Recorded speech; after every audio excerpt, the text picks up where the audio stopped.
Hello, my name is Taylor Griffin. I'm 22 years old. I was born and raised in Carrollton, Georgia. I attend the University of West Georgia, which is located in my hometown. When I was 11 years old, I was at gymnastics practice being coached by my mother. My mom coached me my whole life, and I loved it. It was 2 weeks before Nationals in Orlando, and I fell and hurt my hip. We all believed it was a hurt hip flexor and that we could modify practice until Nationals and that I would be good to go 2 weeks out. We got to Orlando and I was warming up to compete and I felt weird, and I told my mom like it was not nerves, and naturally she just gave me a pep talk and we started our competition was on the way.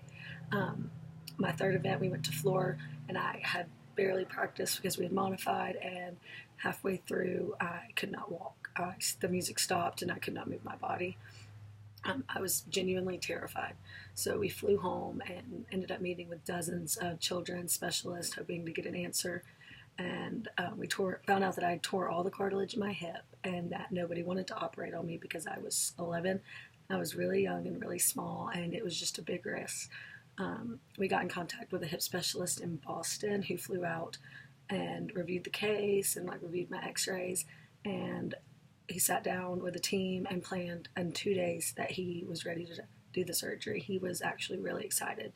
This scared my mom that this doctor was so ready for this challenge.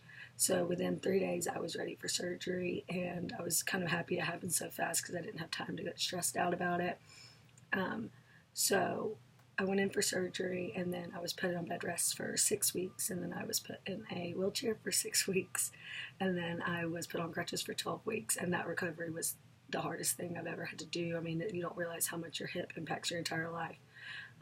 Fortunately, a little over 2 years later, my doctor flew back to Georgia to watch me compete my freshman year and win a cheerleading state championship. And that was just a great day and a great way to end that entire story.